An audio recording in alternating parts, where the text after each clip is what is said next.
A Fable for Musicians, by Alfred H. He grew as a red-headed thistle might grow, a mere vagabond weed, little Frida, as gay with his whistle as water wagtail on a reed, blithe that was indeed. He had a little old fiddle, a shabby and wonderful thing patched at end, patched and glued in the middle oft lacking a key or a string, but oh it could sing. Barber's prentice was Frida, but having no sense of the true barber's art, he cut every face in the shaving, pulled hair, and left gashes and smart, getting blows for his part.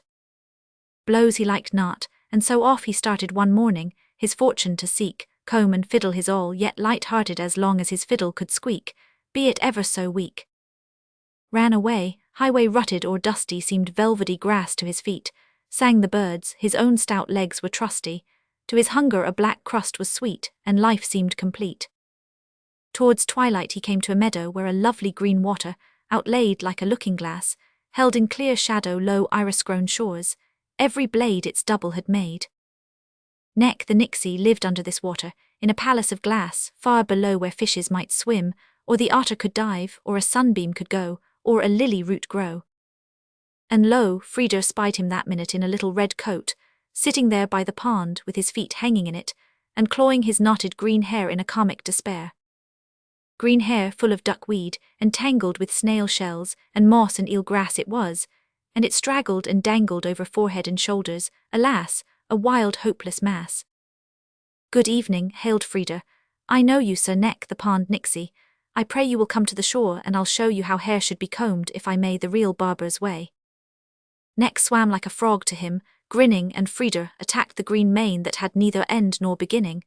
Neck bore like a hero the strain of the pulling and pain, till at length without whimper or whining the task of the combing was done, and each lock was as smooth and as shining as long iris leaves in the sun, soft as silk that is spun. Then Neck thrust his hand in the rushes and pulled out his own violin, and played. Why, it seemed as if thrushes had song perches under his chin, so sweet was the din. The barber boy's heart fell to throbbing. "Hair Neck," this was all he could say between fits of laughing and sobbing. "Hair Neck, oh pray teach me to play in that wonderful way." Neck glanced at the comb. "Will you give it for this little fiddle?" he cried. "My comb, why of course you can have it, and jacket and supper beside," eager Frida replied. Neck flung down his fiddle, and catching the comb at arm's length dived below. And Frida, the instrument snatching across the weird strings, drew the bow, to and fro, till out of the forest came springing roebuck and rabbit and deer, till the nightingale stopped in its singing and the black flittermice crowded near, the sweet music to hear.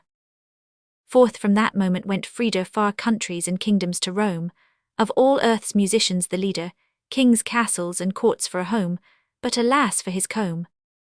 Gold he had, but a comb again, never, and his hair in a wild disarray henceforth grew at random, and ever musicians to this very day wear theirs the same way.